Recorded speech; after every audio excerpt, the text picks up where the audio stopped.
Good evening, everybody. Welcome to my man cave.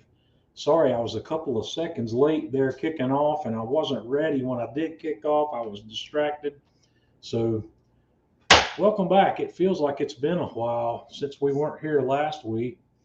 We got brother Jeff down in Orlando, and Tanya made it home. She had to work late. I was afraid she wasn't going to make it with us tonight, but she squeezed in here just a few minutes before starting time, and she's finishing her dinner.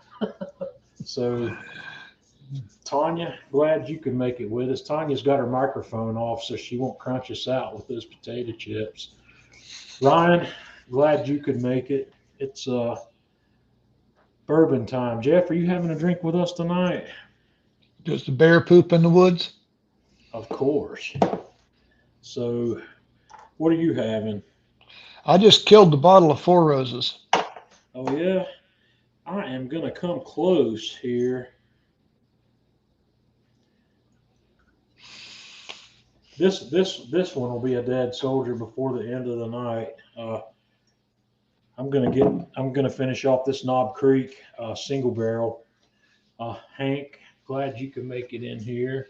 Mike, let me get back over here to the comment field so I can keep up with everybody. We got Ryan, William, Hank, Mike, Andrew, D Barnett coming in on the YouTube side. Brewster, glad you can make it. James, Peter, Mark Ashby. Mark's getting some new grills. I talked to Mark earlier this week. I'm excited about seeing some of that stuff. We can get Mark on here. Jeff, we're going to have to bring Mark on. Yeah. Mark, we'll get Mark on live with us sometime. Talk about what's going on in the Grill Marco world.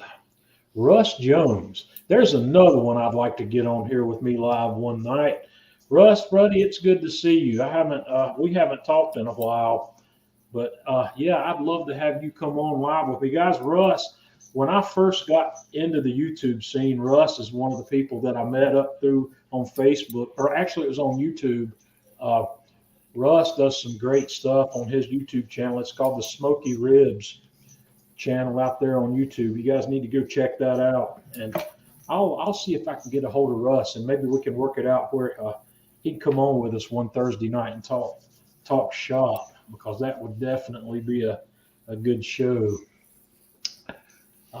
Who else we got here? Carla, glad you could make it. Mark Motor from YouTube. Scott, excellent. Scott, tell me about this pineapple life coach. What is this? That? I think I need it. I'm not familiar with such. Me either, but it sounds great. It's got the word pineapple in it, so Yeah. You had it at Pineapple, John. Andy's having a beer. Andy's up in Pennsylvania. Oh boy. This is the first bourbon I've had this week, and that's hitting the spot. oh, I'm so disappointed now. It doesn't taste like pineapple, does it? Oh, pineapple life. Okay, it's a beer. I bet it does have some. I bet it does have some pineapple element to it. I'm not familiar with that beer, but I like some beers that have a little bit of a fruit note to it. Some of the ones the first fruit beer I ever had was it was called Pete's Wicked Strawberry Blonde, and Yes. you remember that, Jeff? Have you seen Yes, I that? Yes. Man, back long time ago when I was living in an apartment by myself. Let's date ourselves, John. This was back in the late 90s, because I would come home from work and there was a beer shop near me that had some decent beer, and I would grab a 6-pack of that on a hot summer afternoon and I could get a cold 6-pack of that, and I would take it home, and I would go out to the pool as soon as I got home, and I would just work that 6-pack for about 2 hours maybe, and just chill in the pool. But that beer had a beautiful strawberry hint, and it wasn't overpowering. I don't like anything that's overpowering, but I like some of these summer beers that have a little bit of a citrus note to them also. But I'm not a huge fan of flavored beers, but some of those are really good. Scott, I'll have to give that one a try if I ever run across it. If it tastes like pineapple, I'm in. Well, it's going to taste like it's going to have some pineapple, but it's also going to have malted barley. So and hops. I don't know these fruit beers are typically not hoppy beers because a huge hop presence does not go well with fruit. It's counterproductive. Ryan, I haven't seen the stuff in years either, but there was a Pete's Wicked Ale and there was the Pete's Wicked Strawberry Blonde, and I think they may have had a couple more variations of Pete's, but I don't know if they're still out there either. But They closed 2011. they did, so they've been Yeah. gone. They're down. So, but that was the first fruit beer I ever had, and man, it was a good one. It was an easy drinker. It was what I call a lawnmower beer. It's one of these beers that you can sip on all day and not have to worry about catching much of a buzz on. So, yeah. All right, Tanya, we'll bring you back. Thanks for rushing home so you could help us. All right. Since we had Matt on the last time we talked, last Thursday, I had to work. I worked a shift on my regular job Thursday night, so that's why I wasn't here. But before I went to work, I did manage to get my hike in, and I hiked down to this absolutely amazing waterfall. This is called Crabtree Falls. It's here in North Carolina. It's on the Blue Ridge Parkway in a little community called Little Switzerland, and it's absolutely amazing. And I left early. I got down here. This little video clip I shot was at about 8:30 in the morning on a Thursday, and I had the place to myself. It was totally amazing and just a really beautiful place to be. Really relaxing, and I could have sat here for hours just soaking up the sights, the sounds, and the smells of this place. This is in a gorge, and it's a pretty steep hike down, and it's an even steeper hike out on the back side of the loop, but it's about a 3.5 mile loop. So what am I doing here? I don't know. What are you doing? Here we go. All right.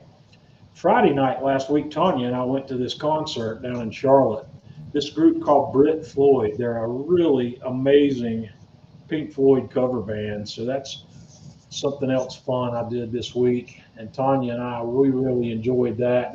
They're amazing. The quality of the music and the production was just off the hook.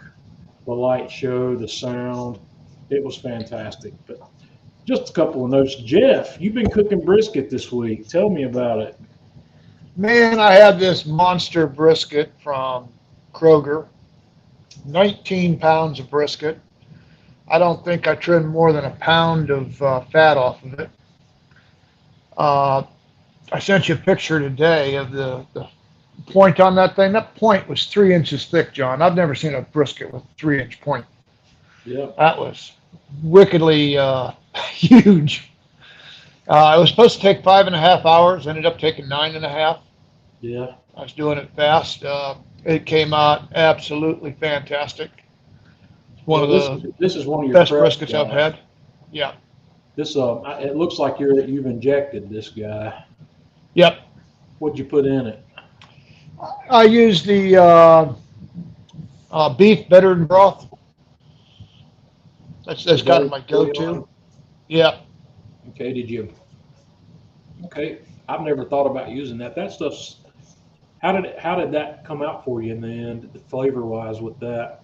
Came out good. Added, I think, a nice beef there. taste to it. It didn't overpower it. I mean, kept it nice and juicy. Then I seasoned it with Lane's brisket rub, and then topped it off with Myron Mixon's hickory. Right. And what did you say this guy weighed? 19 pounds. 19. That's a big one. I've only cooked briskets that big a handful of times. When I first got my very first Kamado Joe Big Joe, the first cook I did on that was a 20-pound brisket. And well, these briskets here from Kroger, they're Black Angus, and they're from a farm in Indiana.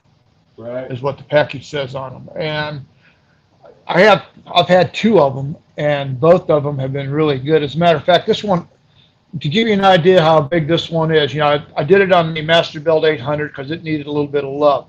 I had to cut 3 inches off of the flat to get it to fit on there. I thought that Masterbuilt was bigger than that.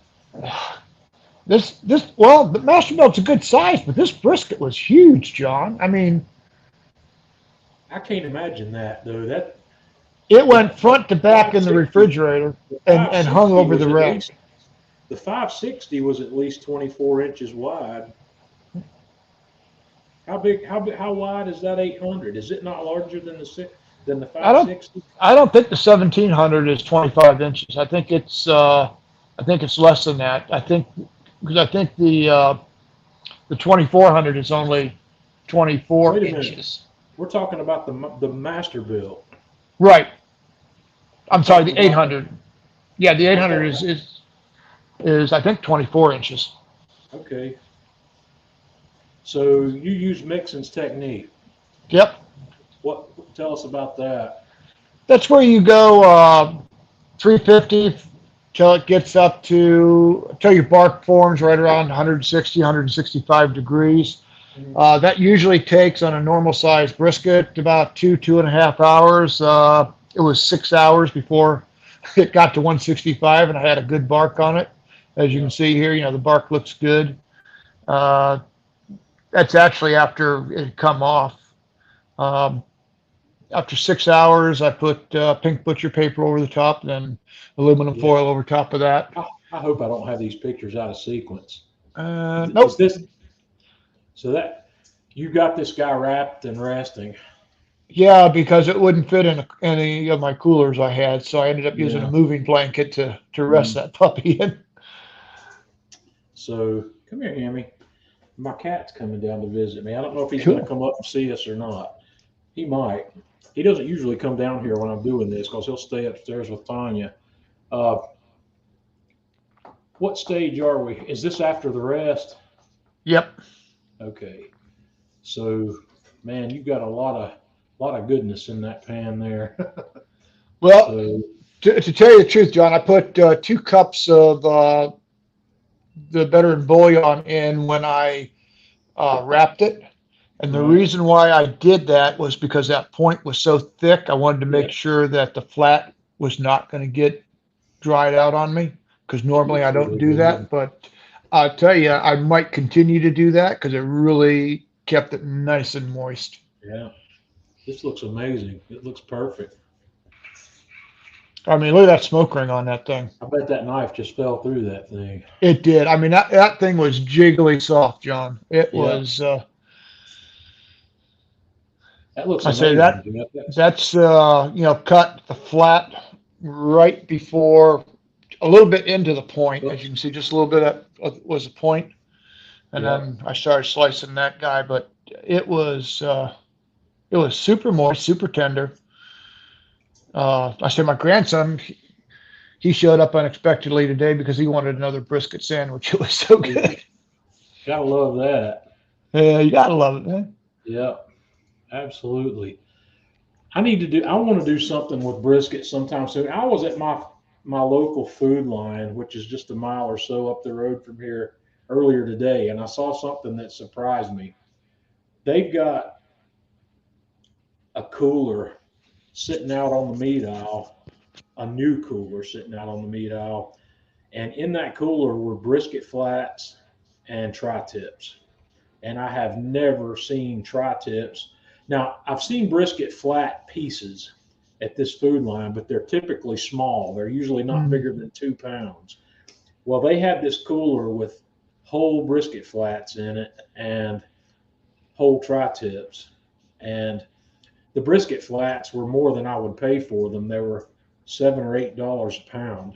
And Yeah. I can get it I can get it for a lot less than that at Sam's Club, but I won't buy a flat that's that even at Sam's Club I won't buy the flats because they're significantly higher per pound than a whole brisket. And when you look at the numbers, I can get a 10-pound whole packer for about the same price. I can get a 6 or 7 pound flat when you weigh it out. But I've been thinking about something that I want to do with a flat. So I may buy a whole packer sometime soon and cut the point off and do something separate with the point. But I want to do. We'll get together and talk about this, you and I, because it might be something, another collaboration we can play with. Because if I buy one, I'm going to cut the whole flat into at least two pieces where I can try one. But I want to butterfly one of these things and roll it and stuff it and tie it up into a roll and do something like that. Be thinking about that because that's something I'd like to try with a flat. Yeah. I'm thinking about, possibly searing up one side of it. And since it would be fairly large after it's butterflied, I might even sear it with a torch. I don't think I've got anything big enough. I don't know. I'd have to play. I guess it depends on how big I make it. I could put it on a cast iron griddle or something maybe, but I'm thinking about Well, this. before you butterfly it, you could sear it, then butterfly it. Well, yeah, that's doable. So just thinking about what I could come up with on that. What I might do, actually, it might even be better to butterfly it, roll it, and then sear it, and just sear the outside of the roll. That might be possible, and I could do that after it's tied up with butcher's twine. But think about that a little bit with me. What kind of things, if you were going to do that, what would you stuff that guy with? Mm-hmm. We'll come up with something fun on that for sure. So uh, I guess the next thing I've done this week, or since we last live streamed, is I put together my Man Cave Meals #3 rub this past week, and I played around with this a good bit until I came up with what I was looking for. And this, if you remember, we'll go back to the Man Cave Meals or the Man Cave Magic. I'm sorry, the Man Cave Magic rub. The first one is your basic salt, pepper, garlic, with optional additions of cayenne pepper and MSG, if you would like. The Man Cave Meals #2, or the Man Cave Magic #2, is my pork rub that I've shared on the Man Cave Meals page on Facebook. But this rub, I wanted to put together a rub that's going to be perfect for pork. I'm sorry, for poultry and fish, but I believe this one's also going to work well on low and slow beef projects. It's not going to do well on high temperature beef projects, but for a brisket or a something like a chuck or any kind of beef ribs, anything you're slow cooking with beef, this is going to work well. And what's in this? This guy's got thyme, rosemary, oregano, coriander, granulated garlic, paprika, and salt.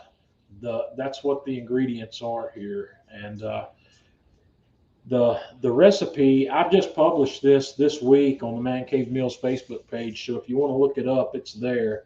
But it's one part of each of these except for the salt, and there's 6 parts salt. So 1 part thyme, 1 part rosemary, 1 part oregano, 1 part coriander, 1 part granulated garlic, 1 part paprika, and I left the black pepper off that list. There's 1 part black pepper in there also. It's in the picture, but I didn't write it down on my list here. So there's 1 part oregano, 1 part. Uh, there's several things I've left off my list here. There's rosemary here also. Let me look at the picture instead of my list. 1 part oregano, 1 part rosemary, 1 part coriander, 1 part thyme, 1 part granulated garlic, 1 part black pepper, 1 part paprika, and 6 parts salt. This needs to have a good salt backbone. And what I did when I put this together, this is what it looks like in my bowl. These are all the ingredients. And I didn't mix up a huge batch of this after I figured it out. I used tablespoon measurements. So one part here is just a tablespoon. And then I took my whisk and whisked that all together. And as you see here, some of my herbs are a little, or they're large. They're not crushed. And this is what it looked like in my jar. So what I did, which I didn't make a picture of, is I've got one of those KitchenAid coffee mills, coffee grinders, and it's really not good at even grinding coffee because it can't grind it all to the same consistency unless you want everything extremely fine. But on this, I wanted everything to be fine, so I took this and I've divided it into two smaller batches that I could put in that grinder. And I ground this stuff up where it's pretty fine, which is going to work really well for this. So that's going to be the Man Cave Meals. I'm sorry, the Man Cave Magic number 3, which is going to be mostly where I stop. Anything I do beyond those, I'm not sure where I would go there because I've got the salt, pepper, garlic blend. I've got my pork blend, and I've got this multi-purpose blend that's going to work on poultry, seafood, and beef. So I don't know that I would do much beyond that for myself in terms of rubs. Beth, I think it would be excellent on a prime rib. Uh, the thing is, when I cook prime ribs, I slow cook my prime ribs, and I do not do a reverse sear or anything or put a sear on the outside. If you're going to expose this rub to high temperatures of a sear, you're going to run into problems with the herbs scorching, and you don't want to scorch these herbs. They won't taste good. So, however, if you're going to use it on something like fish that you're going to sear on a flat surface like a griddle, if you put down some cooking oil or some ghee or something with a fairly decent smoke point on it, it'll keep you from scorching that stuff, or it will minimize the scorching of it. So, but direct flame, this wouldn't be my go-to on that. Jeff, what do you think? I think it'd be, are you asking what I think about being on the prime rib, or what do I think about it in general? Well, in general, and scorching herbs. No, definitely. You scorch those herbs, and they're going to give you a real bitter taste to it. You're not going to like it at all. I think that's going to be a really good rub for prime rib because of the rosemary in it. I think that's Yeah. going to bring a nice flavor to it. But the coriander, I don't buy ground coriander anymore. I buy whole coriander and I grind it as I need it in my mortar and pestle, and the the flavor benefit from that's tremendous. It's the same with cumin. I buy Yeah. whole cumin, and the actually when I buy whole cumin and grind it myself, I can typically use less than I would if I bought dried cumin or bought ground cumin because cumin's an aromatic as much as it is a flavor, and Hmm. freshly ground cumin will blow you. It'll blow you away quickly. It's got a very powerful aroma to it. And I thought about putting some in here, and then I actually tried it, and then I took it out. I decided I didn't want to put cumin in that. So if I make a fourth, if there comes a Man Cave Magic number 4, it's going to be a chili blend that will have cumin in it, and it'll be ground chilies and cumin and some other things that might work in along the lines of a taco seasoning or a Yeah. fajita seasoning, something That's along that's those what I lines. was going to tell you, John. Number Yeah. 4 needs to be something Mexican slash Southwest, to cover your I'll, fajitas, your tacos, your chili. yeah, I'll need to hook up with Janice and get Janice to help me with that. Let her Janice would. I think Janice is here with us tonight. Yep, she is, or was We anyway. would. We would. Janice is a lot more well versed in southwestern flavor than I am, and like the Mexican flavors that come together. Larry, glad you could make it. But yeah, I'll talk to Janice, and I can buy uh, most of the peppers that I would want to use in a situation like that. But where I run into problems is turning those dried peppers into a powder. Uh, I'm not sure what the process is for that. I don't.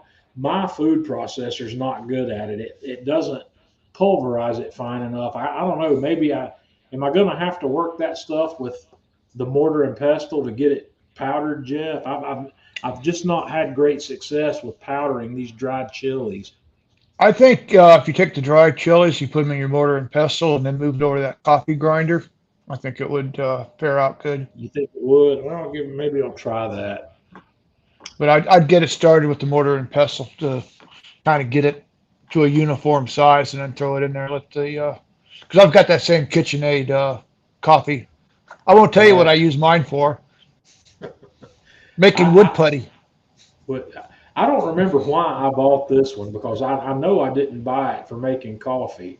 I Yeah, think I bought it maybe to use as a. Oh, I know why. I bought it to grind peppercorns with, and yeah, uh, it just didn't work out for that because that I would have some very coarse pepper and some extremely fine pepper. yeah. I have since bought a conical burr coffee grinder to grind my pepper with, and it works great. So, Well, my Kevin, I have KitchenAid, not done that. So, what were you saying, Jeff? my KitchenAid coffee grinder has been relegated to the workshop to make wood putty out of sawdust. So, Peter says that works. So, maybe I'll try it. I want to go back to that last comment that Kevin had here. Kevin, I've not smoked picanha like that. I have done tri-tip like that. Jeff, have you ever cooked a picanha up over 200 degrees? No, No. nope. Kevin says he did one last Sunday and it was fantastic. I would think that it probably would. Here's my thought on that, Kevin. I'm glad you tried it. Uh, I haven't done it with picanha. I did do it with a tri-tip, and when I was done, I had fall apart, fork, flaky, tender beef. Uh, it was like it had the same sort of texture as a brisket point. Jeff, have you done one of these before? Done it Not this like that. way? No, no. Okay, it's doable. It does work, but here's the problem I've got. It When I was done, I had something that didn't taste that much different from brisket or chuck, but I paid a lot more per pound to get there. I spent a lot more money on it. In fact, it was one of those Porter Road tri-tips that's quite expensive, but I did have to try it. Uh, Kevin, is that something you think you'll do again? Do you think you'll repeat that? Was it worth it to you to cook it that way? Let me know. I'm curious. I'm not saying you shouldn't do it. Yeah, I don't have one of those, Jeff. This is an oldie, moldy, goldie, and I'm wondering how it would work. It might work for pepper. It's not going to work for chilies. I don't know because it's got a grinding wheel in there that's really tight, John. The problem I'm seeing is it won't feed it well. You'll have to. I don't know how you'll get it to feed. See, that's got a. If you can't see it that well, that's got a. Can you see the holes right there? Yeah. That's a. That's a good sized hole for it to get into. Well, you try that and you let me know how it works because Yeah, I because got I it. just looked up and I saw that and I said, that might work really good because it's got two grinders in it. You know, Yeah. like kind of like the old stones. Right. So last week, the cook I did last week that I didn't get to talk to you about on the live stream was this Teres Major. This Porter Road, these Porter Road Teres Majors are amazing, and uh, I meant to get a picture graphic to go here to show you where the Teres Major is on a cow. This is beef, and it is a shoulder muscle. Uh, it's part of the shoulder, and it's near the chuck on a cow. But this thing is something else. It's This is just I just threw in a picture here of how I was setting up my Kamado Joe to cook this guy. But this is not a very large piece of meat. This No. one was less than a pound. This one didn't even weigh a pound. And the only way I can describe this to you is it's a miniature version of a beef tenderloin in terms of texture and tenderness. It's got that same mojo that the beef tenderloin has in a small package. And I've cooked quite a few of these now, and this is something I can't buy locally. I have to buy this from Porter Road if I want it, because I don't know where else to get them. But, well, that picture's out of place. Okay, this is what that looks like. So, and this one, when I buy these from Porter Road, there's no trimming involved. They've already trimmed this thing properly. There's no silver skin of any kind on it. So I prepped this guy. I put my Man Cave a Magic #1 on here, which is just the salt, pepper, garlic blend. And I put it in a vacuum seal bag and let it ride in the refrigerator overnight. That's my go-to method. I like to go at least 8 hours ahead. That way my salt gets going in the beef. And the star of this show, besides the Teres Major, is a sauce that I've made to put on this. This is a sauce that the backbone of this sauce is maple syrup, bourbon, and soy sauce. And what you see in these front 3 containers here is just a little bit of black pepper. This is maybe a quarter of a teaspoon, or maybe even less. It's just a pinch of coarsely ground black pepper. This is some finely ground coffee and some lemon juice to bring some acidity to kind of balance out all the sweetness that's going on here. All you do is you mix all this stuff together in a saucepan and bring it to a simmer, and you reduce it to about half. And while that's going on, I'm firing up my PK grill. Uh, so I reduced it by a little more than half. You want this to nicely coat a spoon. You want it to be able to hang on. And then all you got to do is just keep it warm until you're ready to go. There's no thickening agent here. I didn't use any cornstarch. This is a simple reduction. There's enough sugar in that because of the maple syrup and the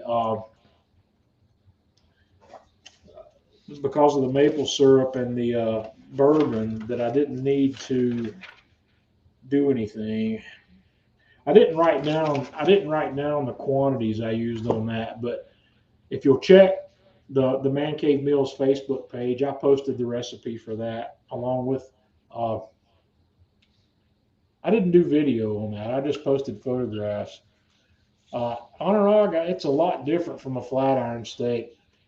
A flat iron steak does not have the tenderness level that a Teres Major has. And the flat iron steaks that I've had, and I like flat iron. I think flat iron is the most underrated steak cut out there.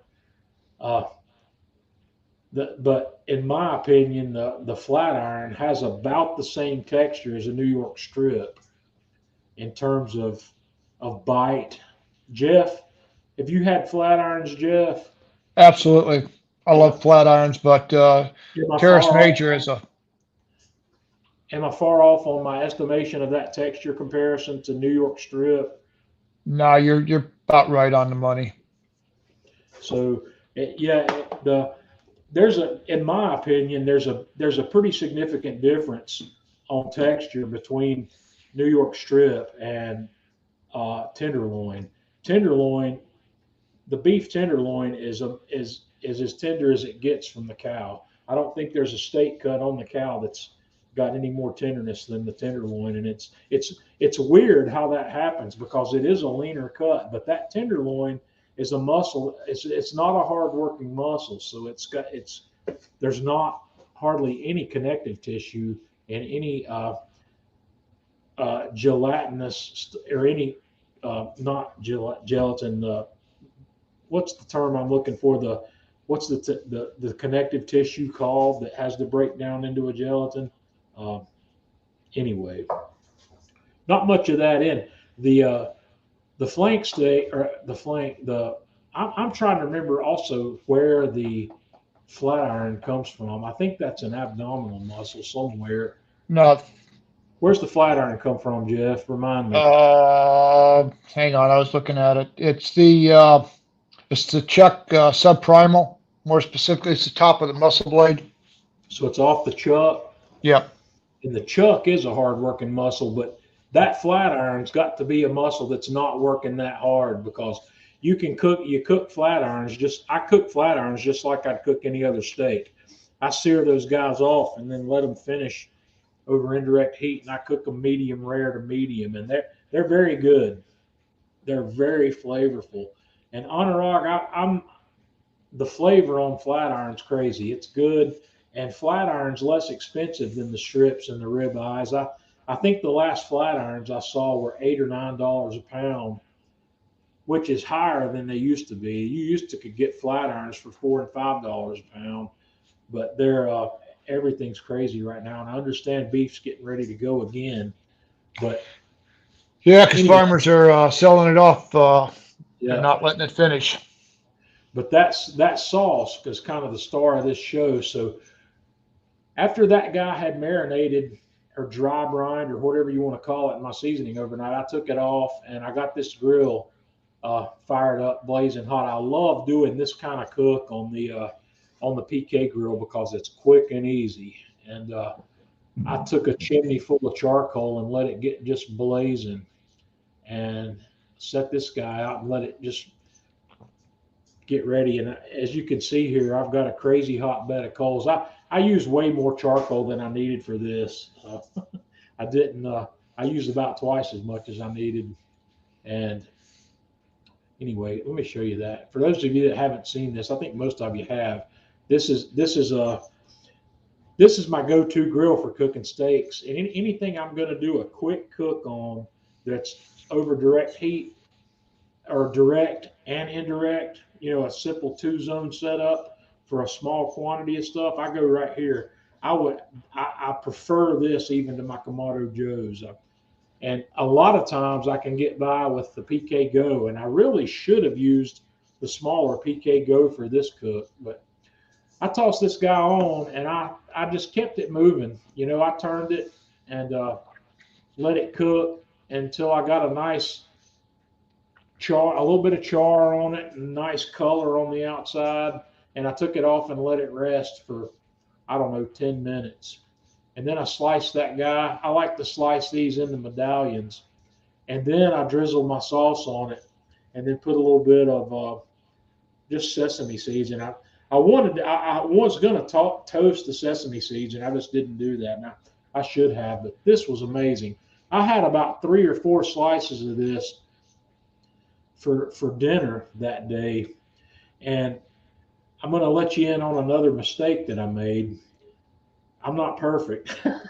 I make mistakes as well. I put what I had left over with a little bit more of the sauce that I had made in a vacuum seal bag and put it in the chamber sealer over here. And I kept cleaning up and getting everything put away, and I forgot that I had put that in the chamber sealer, and I found it the next day. So I had to chuck it. Jeff, tell me about that. Have you ever made a boneheaded mistake like that before? Oh, we've all made boneheaded mistakes. Matter of fact, I just about made one tonight. I wrapped up a bowl and started to put it in the cabinet. I went, what are you doing? Yeah. Rather than the refrigerator. But I was extremely disappointed because I was going to take that to work over the weekend and heat it up as a meal. And that was an expensive mistake. I don't remember what I paid for that Teres Major now. I'd have to go back and look. I buy enough meat from Porter Road that I can't remember what the prices are on some of it. And their prices are in a state of flux right now, just like everything else. Some of the numbers are moving around, but if you guys haven't experienced Porter Road, give them a try sometime. I'm not an affiliate or anything. I don't get paid to promote Porter Road, and all the meat that I buy that I get from Porter Road, I'm paying for it. So I lied to you. They do give me a discount. I have a 15% discount code that will only work on orders that are with my email address. So I guess they are compensating me to some degree to tell you guys about their meat. So yeah, but I don't get paid by Porter Road. I don't get paid by anybody anymore. Everything I do is is for my love of the game now. So Welcome to my world. yeah. But that Teres Major, guys, it's a hard cut to find, and I don't know where else to get it. Cindy's talking about Wild Fork. That's another company that I've considered trying. Wild Fork, Jeff. You've got Wild Fork in Orlando, and they've got a brick and mortar down there somewhere. You True. should see if they have this cut. Last time I was in there, they did not have it because I specifically went in there to see about getting it.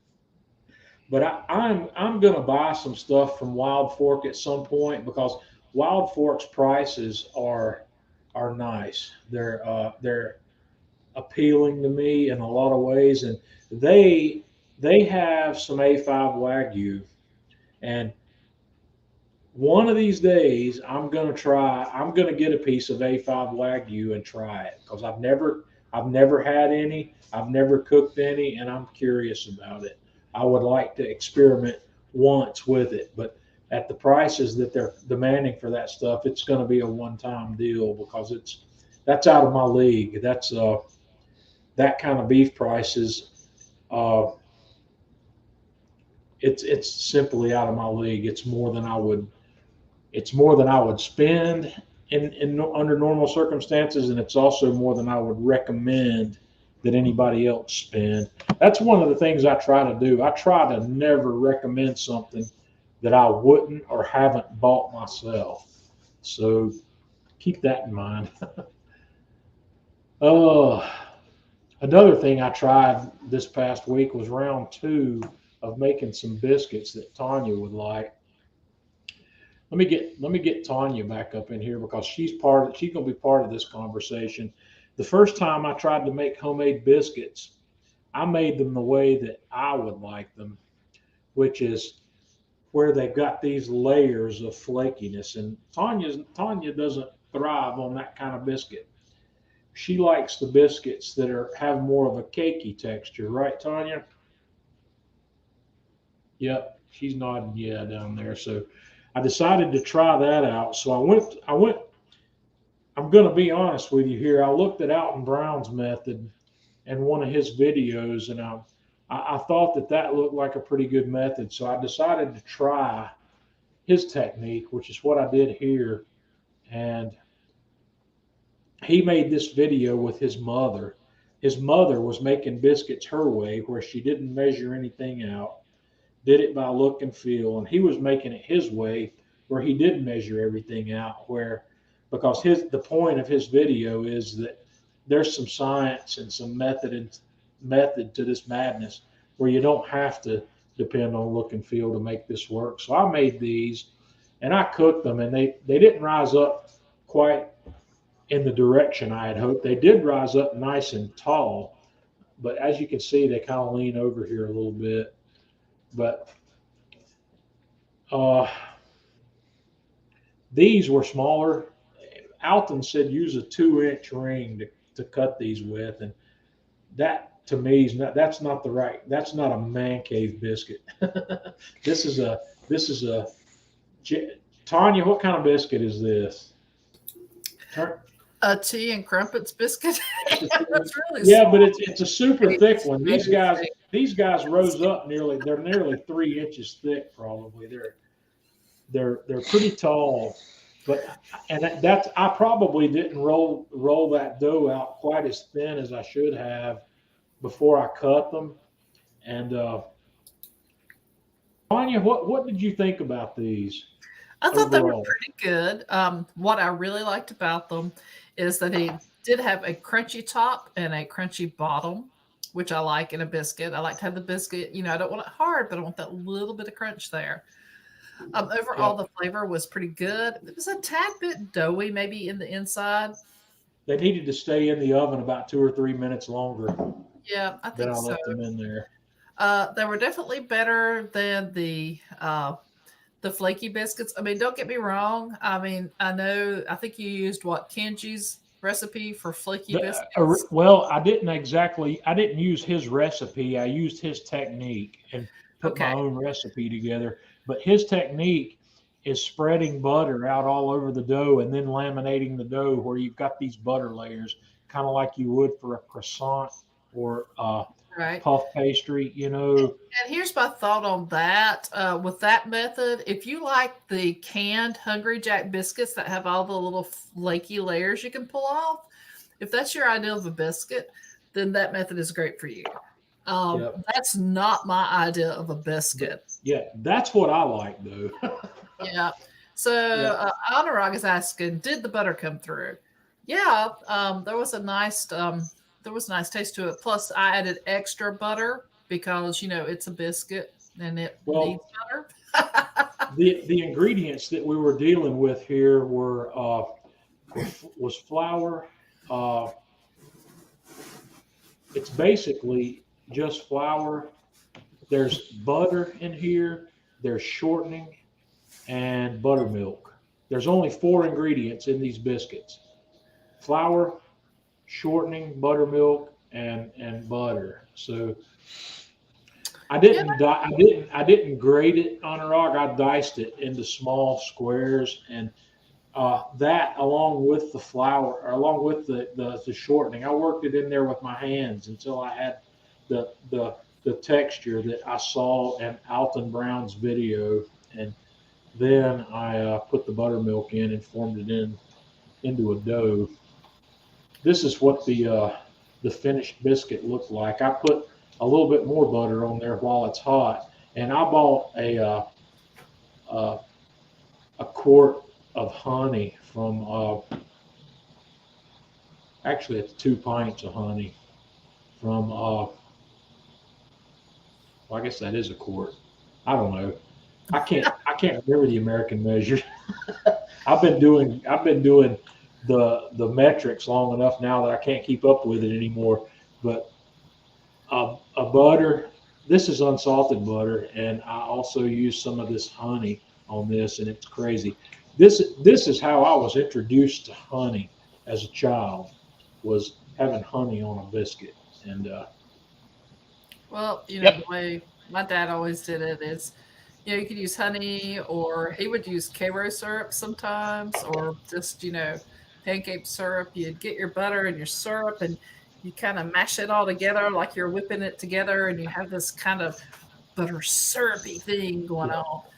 And let me get Scott's question here. Yes. Scott, I lied to you. It's not a four ingredient; it's a six ingredient because there is baking powder here, and salt, because Alton's mother does it with self-rising flour, and he didn't use self-rising flour. He used all-purpose flour, and then he added salt and baking powder, and he also added a very small amount of baking soda as well to get some extra rise. And I think that baking soda maybe, but based on the rise I got out of these biscuits, I don't know if I'll use that again. I'm getting Well, ready to. I'm going to try this again, and I'm going to use a different technique altogether that I've looked at, where you don't use. I'm going to do a two ingredient biscuit. The two ingredient biscuit is going to be made with self rising flour and heavy cream. And I'm yeah. curious about this method. I'm going to try it and see how I like it, see how it pans out. So So, that's the method my mom uses for Christmas biscuits. Uh, Traditionally, my family for Christmas, we have like country ham. And my mom makes these whipping cream biscuits because she can get them really nice and thin. So you can really, you got that great biscuit, but you've got this really good ham taste. You can really taste the ham Yeah, versus it getting hidden in a big thick biscuit. Tanya's mom's biscuits are similar to what I would call drop biscuits, and they are small. And when you put that piece of country ham in there, it's hanging out all the way around, and you're mainly getting country ham with not you're not burying the country ham in the biscuit. So I what's think this is a Anthony? great idea. He's saying we should have a man-cave biscuit and sausage gravy recipe. Well, Anthony, I I think I know can how do to that. make sausage gravy. That's not a problem. It's I've only done it for Tanya once. Do you remember when we did Excuse me. that, Tanya? Yeah, I did. Did you like it? I'm trying to recall. It's been so long since my husband has made me gravy that Yeah, I I know how don't to make recall. sausage gravy. I know how to do that. It's nothing more than a bechamel.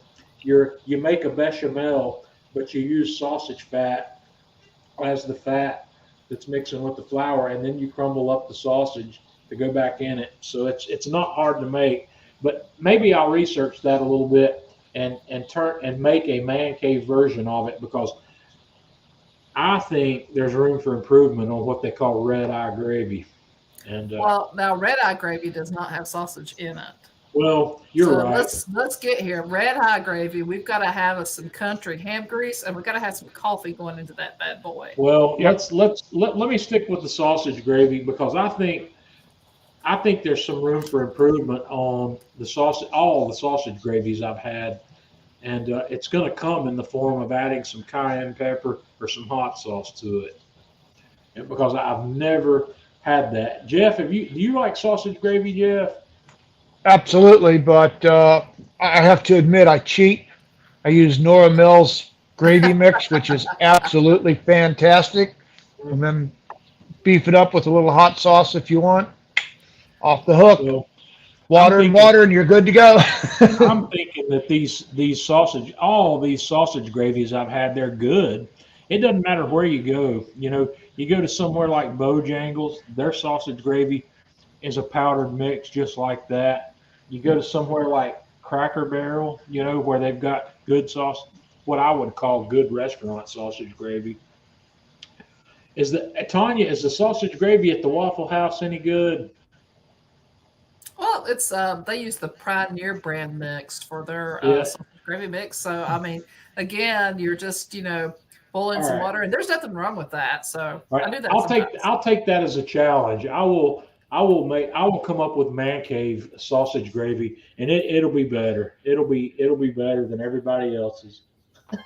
I'll test it on Tanya because if I can make Yeah. Tanya if it's hard, guys, because Tanya only likes three things that I cook. She likes my pimento cheese, she likes my hot dog chili, and she likes the combination of the two on slot dogs. That's all she really cares for that I do. So if I can Well, get that's her not to true. There if I are can other get things her I to like. if I can get her to like my sausage gravy, that'll be a new challenge for me. So I appreciate that. We'll go with that. What else have we got here? Okay, the last thing I want to talk about mainly a couple weeks back, you know, I showed you guys my overnight pork butt method, and I'm gonna put together a little video that's gonna be a little different than videos I've put together in the past because I'm gonna be narrating and I'm gonna be showing you photographs instead of video clips. But this is part two of what I'm putting together as the Man Cave Meals Backyard Barbecue series. This week I cooked a pork butt. I found an 11.5 pound one, which is bigger than I normally get for 99 cents a pound. That was that picture I skipped by earlier. Was the outside of that package. Let me scroll back to that. Where is it? It was out of place up here. This guy right here, 11.5 pounds on sale for 99 cents a pound. Guys, if I see something like that, I cannot walk by and not put it in the basket. That's coming home with me. And these Swift uh, these Swift pork butts are good. They're very good quality pork butts. So that was where I went this week. This is the cook I did earlier this week. I scored it just like I've been doing. Scored both sides of it, seasoned it. The only thing I didn't do here is I didn't get a head start on this cook. I didn't get to let this guy rest. Well, no, I did. No, I'm trying to remember if I let that rest overnight or not. Did I let? Yeah, I did. I let it rest overnight. I'm having my memory's failing me here. No, I didn't. You can see here that I didn't let it rest overnight because that some of that rub's still dry on there. But this is the 1 day pork butt cook, and I made notes. When you want to cook a pork butt and don't want to cook it overnight, you're going to be cooking at 300 degrees. And this butt was a perfect butt to test this or to make these notes with because it's an 11 and a half pounder. It's bigger than the average pork butt. You don't find them that size, or I don't find them that size very often. 10 to 10 and a quarter pounds is about the upper end of what I see around here. So I got my grill going at 300 degrees. I preheated it to 300, and I put this pork butt on at 7 a.m. at 300 degrees, and I closed it up. And here I'm running the Kamado Joe Classic 3 with the fireboard. That's my one of my top two favorite accessories is the fireboard. My other favorite accessory is my vacuum sealer. So those are two things I can't do without here in the man cave. I love the fireboard, but I'm running at 300 degrees. And here we are. I don't remember how far into this cook I was. I was maybe an hour and a half into the cook at this point. I just popped it open to take a quick look. Uh, Here we are getting closer to having the bark ready. Uh, I think this I didn't make as many pictures as I should have. I think I took this picture about an hour before I got to the wrap stage. But what happened here was at noon, which was 5 hours after I put it on the grill. I'm happy with the way the bark looks, and my internal temperature on that butt was up to 168 degrees at noon. So I wrapped it and put it back on the grill, still at 300 degrees. And at 2:30, this picture was taken at 2:30, so we're 7.5 hours in on this cook. My internal temperature of this meat's up to around 206, and it's probing like butter everywhere, everywhere. It's perfect. It's got that perfect level of probe tenderness that you're looking for on a butt like this. So I wrapped it back up and I tossed it in my cooler. And I ended up letting this one rest for 4 hours because I had some other stuff going on. Tanya and I had some errands to run, and I didn't get this torn apart until 6:30 in the evening. So here it is. This is what it looked like when I took it out of the cooler. I'm very happy with that bark. The rub that I used on this guy is Man Cave Magic #2. It's my new pork rub recipe, and it makes a beautiful bark. Uh, I don't have any problem whatsoever with the way this bark came out. So that's what it looked like as soon as I unwrapped it after the rest. I put it in my prep tub along with the juices that were left behind in the foil. There's a big difference here. This is one of the differences I want to note between the long, low, and slow overnight cook compared to this faster cook. The faster cook rendered out more of the fat quicker than it does in the slow cook.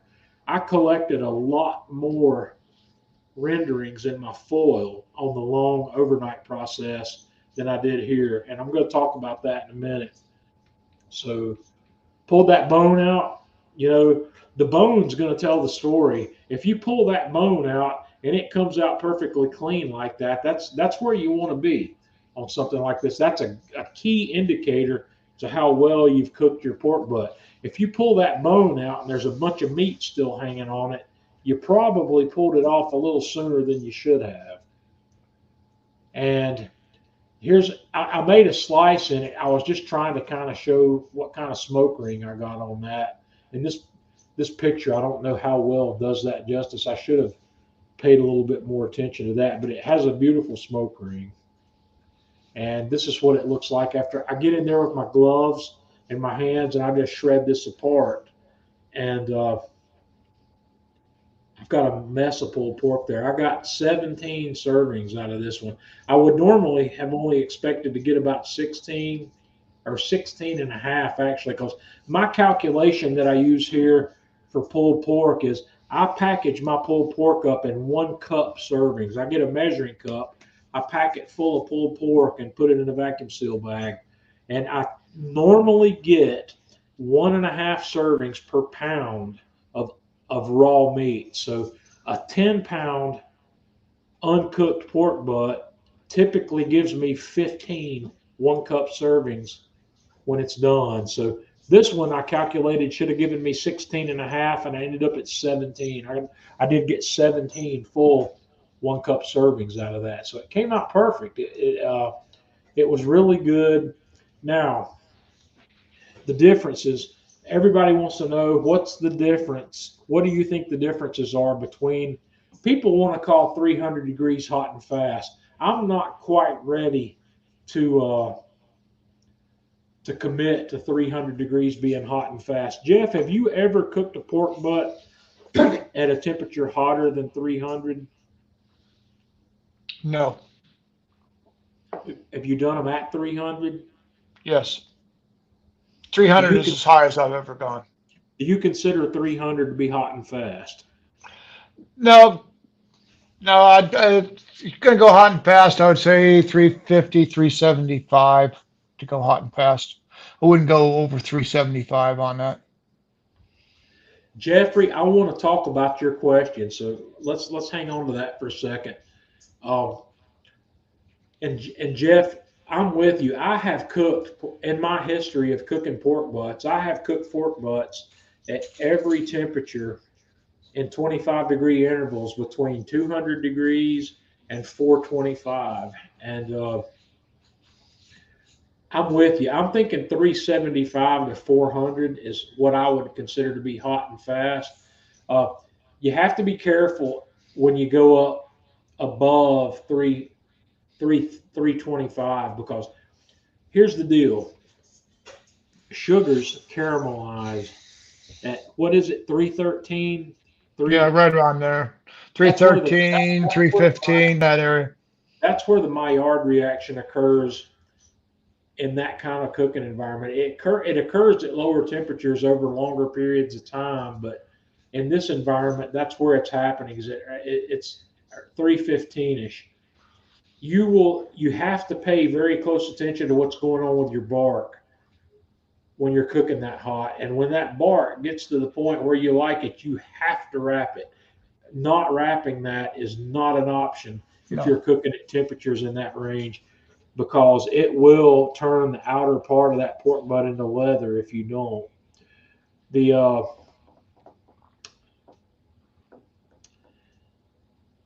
When you foil these butts, what you're in essence doing is you're creating a cooking environment that's not going to get over 250. It's probably not even going to get over 225 inside. That's what I was going to say, 225, yeah. But what's going to happen inside, since you're still at 375 or 400 in the grill, you're creating an environment that's similar to a pressure cooker inside that foil. It's not quite like a pressure cooker, but you're creating a highly moist steam and braising environment inside that foil that's going to increase the cook rate. And when you foil it, it will keep you from turning that bark into something that's inedible. So you have to foil when you're doing that. But anyway, these are two methods, and most people want to be able to cook butts. You want to know when the butt's going to be done, and I think Jeff and I have done this enough that we can tell you now. We know when to start our butt when we want it done at a certain point. And the what I like to call the cheese factor is in the rest. You have to know that you can rest a finished pork butt anywhere between 1 hour and 6 hours. So that's where your fudge time comes. If you need more or less, it can be in the rest. So this butt came off my grill at 2:30. I could have waited till 8 a.m. to put that on, and the reason I put that one on at 7 instead of 8 is because I had an 11 and a half pounder. If I had only had a 10 pounder, I wouldn't have hesitated to wait till 8 o'clock to start it, because most of my 10-pound butts that I cook this way are done in 6 to 6.5 hours. This butt took about an hour longer than my typical 10 pounders do. So the comparison between the two methods is I'm gonna this will be the first time you'll hear me contradict something I've said in the past. I have said in the past multiple times that it's hard to tell the difference between the 300-degree cook method and the low and slow method. But since Jeff and I have redefined our low and slow method, I like the low and slow method better. I believe the results are better. The smoke flavor is definitely better on the new low and slow method that Jeff and I are doing, which means I'm going to put that thing on for 12 hours at 200 degrees, and I'm not Mhm. going to look at it for 12 hours after I put it on the grill. At the 12-hour mark, I'm going to look at it. I'm going to raise the temperature to 300 degrees to finish it. And when my bark is where I want it to be, and on those cooks, my bark is typically not where I want it to be until the meat temperature is somewhere between 170 and 175. Yep. And then I wrap it up and finish it. I like the results. I'm getting better out of that. So we're running long here. We're at an hour and 7 minutes. So uh, Jeffrey, let's talk about that. A cheap cooler will rest as well as an expensive cooler. And I posted a picture in the Man Cave Meals group earlier this week, not on the Man Cave Meals Facebook page. Uh, I've got a 20-quart Yeti Roadie, one of the original ones, and I have ruined that cooler by resting meat in it. Uh, I am going to get a different solution that's less expensive than a Yeti. Uh, and like if you were with us at the beginning, you can wrap that thing up in one of those insulated moving blankets. You don't have to have a cooler even. There's You just need something that's going to let it cool slowly. And I am going to pick up some other less expensive cooler system for resting my meat eventually. I'm not going to use my expensive Yetis anymore. And from this point forward, I'm not going to recommend using the expensive Yetis anymore. Let me show you a picture. Oh, there's Kevin. This is what's happening to my Yeti Roadie. Where is it? Here it is. I don't know how well this picture is going to show it.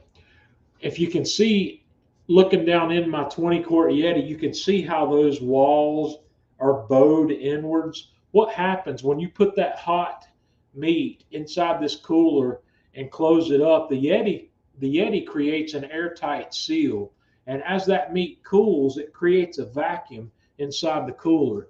If you want to use a Yeti or a cooler that's completely airtight to do this kind of meat resting, you need to have a drain vent. And this Yeti has a drain valve on the bottom.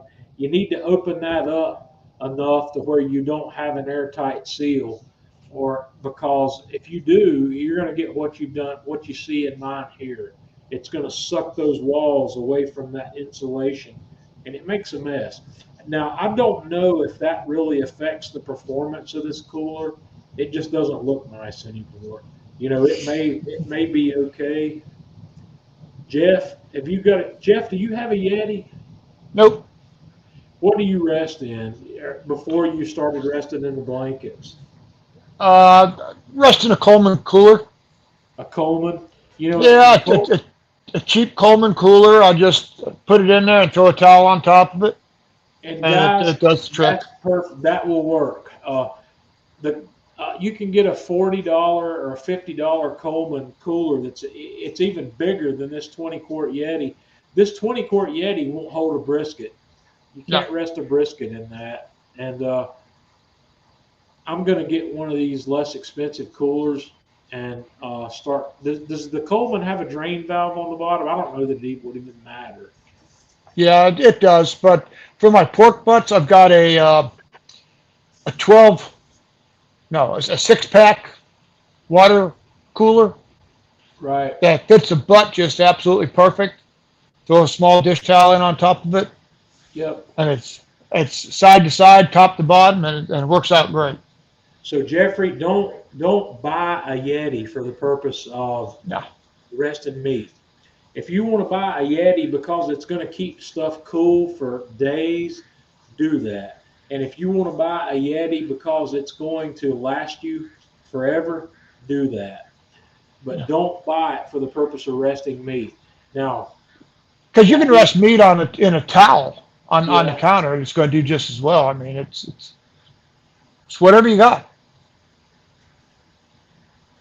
Beth, I would not do anything differently for a boneless.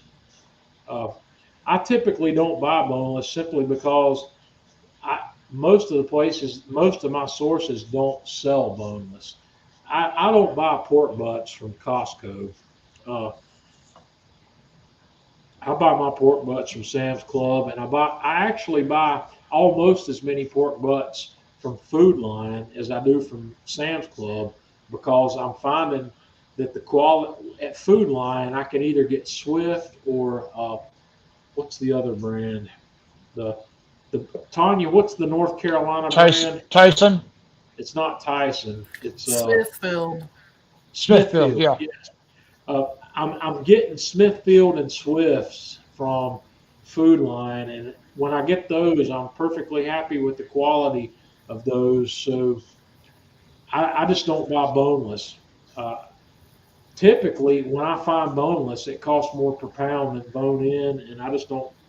I'm just not interested in spending the money to have a boneless. Uh, but that being said, no, I wouldn't do anything differently. It's not boneless is not going to change your cooking parameters. Jeff, thoughts on that? You're absolutely right. Boneless isn't going to change anything. Um, the only difference is with bone in or boneless. With bone in, you want to take that temperature closer to the bone when you're Yep. trying to get your 203, 205, whatever your magic number is. Where Yeah, with boneless, it's take it wherever. that bone that's in the pork butt is the scapula. It's the shoulder blade of the pig, and it's flat. Your fat cap, if it's on the bottom or even if it's on the top, that bone is still flat. You want to put your temperature probe in until it touches the bone, and then pull it back maybe a half an inch. Yep. And that's where you're looking for your temperature to come to 200. That spot is where that's the last place that's going to get probe tender on that. And this is another experiment I need to try, Jeff. I haven't tried this, but remind me next time I'm tell you that I'm going to cook a butt to cook it on its side. I want to turn that bone the other direction and see what happens in terms of temperature when that comes ready. I think it might be better to turn the pork butt on its side where you've got the fat cap either on the right or the left rather than on the top or the bottom. That way that flat bone becomes vertical in there and it's not going to be shielding the meat above it from the heat that's coming from below. Does that It's make a any thought. sense? That's a thought. I Theoretically, don't know that it's going to make too much difference, but it's a thought. theoretically it sounds like a possibility, but it's something I've never tried. So it's something I want to try. And the last thing I've done this week that I want to show you guys is I made some garlic confit, and I want you to all try this at some point. I bought uh, I bought 4 bulbs of garlic at the grocery store earlier this week, and I broke them apart into the cloves and peeled them, and I put them in a small saucepan. And then I just covered those up with olive oil. And what you see in there, let's see, there are a few black peppercorns in there. And apparently in this picture, I didn't take it, but I put a pinch of whole cumin in there as well. Just put enough extra virgin olive oil in there to cover that up. I covered that saucepan with foil, and then I put it in my oven. I had preheated my oven to 250 degrees, and I put it in there for 2 hours. And 2 hours later, this is what you end up with. You have these garlic cloves that have started caramelizing. You can see that they've turned a browner color. And what I did here was, you want to check these. You want to use you want to do a fork or even a temperature probe. You want to check them to make sure that they're really extremely tender at this point. If they're not, leave them in there for another 15 or 20 minutes. And what I did was I took these cloves out, and then okay, let me talk about this first. I took a couple of cloves of this garlic and set it on a piece of bread that I had toasted, and then just took a knife and smeared that across the top of this toast. And guys, this, in my opinion, redefines what great toast can be. I'm sad that I didn't have a nice piece of sourdough that had a nice big open crumb in it. Oh yeah. This was a loaf of bread I bought. I served Tanya for dinner one night this week. I made some homemade pasta, and I made a little spaghetti dinner, and I served some. This is store-bought Italian bread. I didn't make the bread. I hate to admit that too, but I used some of this bread to test this with, and this is crazy. But this garlic confit, the uses of this stuff are incredible. If you want to make garlic mashed potatoes, if you like to make garlic mashed potatoes, put a whole bowl, put 10 or 12 cloves of this garlic confit in there, and let it work its way into that mashed potatoes. If you're going to make an aioli, this is the best way to make garlic to go in the aioli. It's great on toast. Jeff, what else would you do with garlic confit? Big thing is toast. It's great on that.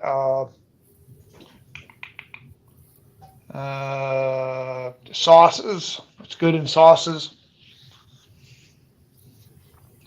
It might even be good stuffed into that brisket that we're going to roll up and cook, this butterfly. But in that one, I might not do the confit. I might just put the whole garlic cloves in there, or sliced raw garlic, because it's going to slow cook in the time that brisket's cooking. It's going to become garlic confit during the cook. Russ, I did use olive oil, and I used extra virgin olive oil, and I know a lot of people like to use a neutral flavored oil, but this at 250, you're never going to get at 250 degrees in the oven. You're never going to get anywhere near the smoke point of olive oil, and that oil is not going to become bitter during that. So I did strain that oil. I strained that oil off with some extra thick layers of cheesecloth. So I've now got about a cup or a cup and a half of some heavily infused garlic olive oil out here that I'm going to use for some other things. Chris, the smell, I'm not sure if the question's related to the smell from doing it or the garlic. Look, garlic, when you cook garlic, it's like cooking jalapeno peppers. It tones it down. Garlic becomes less pungent when you cook it, just like a jalapeno pepper does. And this stuff actually takes garlic. As you can see, when it turned brown, what's happening there? Some of the natural sugars inside those garlic cloves are caramelizing, and that garlic clove, there's a sweetness that comes to the table with garlic confit. And the same thing happens when you roast garlic. You know, if you slice it, put some olive oil on it, wrap it in foil, roast it in an oven. That same thing's happening there. You're getting you're toning down the pungency of that garlic, and you're bringing out a sweetness that wasn't there before. Jeff, am I on point here with that? Yep, Yep. absolutely. I mean, it tones it down big time. I mean, if you take a garlic clove and you bite into it, that's very pungent. You take garlic that's been done like the confit, and it's melting in your mouth. You just get a hint of garlic. I mean, it's not overpowering at all. Yeah, Chris, a lot of people like to use what they call a neutral flavored oil, which would be uh, a safflower or a canola. A canola oil is a very neutral flavored oil. It's not bringing a lot of its own flavor to the table. Olive oil brings a flavor that you don't get anywhere else, and I like it. So that's what I decided to use here. Avocado oil is another one avocado oil has a small flavor profile, but it's fairly neutral. Yeah, Tanya's worn out. Yeah, I know. Tanya's had a long day. It's the first day at school. Tanya's day to day So was longer than her typical day, and yeah, I know she's worn out. She left the house at 7 o'clock this morning to go do her exercise routine. She came back about 9, and then she had to turn around and leave and go to school. And she didn't get home from school till 8:20. So yeah, she's wiped out. Tanya, we're going to wrap up here in just a minute, I promise. But yeah, neutral flavored oils. If you're not a big fan of the olive oil flavor, feel free to use a neutral flavored oil. Peanut oil has somewhat of a neutral flavor, but olive oil has a very specific flavor to it, and I like it. So that's what I used here. So Russ, that's going to be delicious. And Eric Gephardt did something like that. Jeff, do you remember the cherry bombs that Eric did? Yep. He roasted. They weren't cherry tomatoes. He was using a larger tomato, and he was roasting them on the grill. And he put the garlic clove in the top of the tomato. He cored out the top, stuffed the garlic clove in there, let those tomatoes roast with the garlic clove in it, and then he did a bourbon flambe to finish those off, and they were incredible. So yeah, Russ, that would be good, absolutely. And Russ, I'm going to hit you up this week. I'm glad you could join us tonight because think about it. Before I get a chance to talk to you, I'd love to bring you on one Thursday night and let me guys. You'd love Russ. Russ, if I remember correctly, Russ works in a shipyard. I don't know if Russ is. I think Russ may still be doing that. It's a Navy shipyard down in Gulf Shores or somewhere on the Gulf Coast of Mississippi. Yeah, we'll get Russ in here. Russ, guys, check out Smoky Ribs on YouTube. Let me find that. Let me bring up Russ's YouTube channel. I want to show you guys that. Russ is retired now, he says. Russ Welcome to retirement, Russ. So Russ and Troy have retired now. So let me show you Russ's YouTube channel here. This is something. If you're not looking at this, you're going to want to see it. This is Russ's YouTube channel. So I subscribe to Russ's YouTube channel. I don't always have time to comment on stuff like I should, but I see everything that Russ puts out, and it's inspiring. So, and Russ, guys, he keeps up with. Russ is what I'd call my Cajun connection. Sometimes Russ is doing stuff that I wish I could be doing, and Russ likes to cook crawdads. And Russ has access to some sausage, some Cajun style sausage that I just can't get here, and it makes me jealous. It's one of these situations where jealousy is a problem. So Russ, thanks for joining us tonight. But I'll I'll hit you up later this week and see if we can bring you on if you're interested. I'd like to introduce you to my audience here, and especially some of the equipment you're using these days. You've got a lot of really cool tools. So, yeah. And Ryan's down in Gulf Shores, Alabama. Is that where you are, Ryan? You moved. Ryan's down there on the Gulf Coast of Alabama now. So, yep. And Ryan, I'm still working on that bottle of Eagle Rare. Yeah, maybe we'll have Eagle Rare next week. That's another good one. So, guys, we got to wrap up. Tanya, thank you for hanging in there with us. Guys, we're going to shut down. Come back next week. We'll be here, same bat time, same bat channel. channel. Y'all have a good week.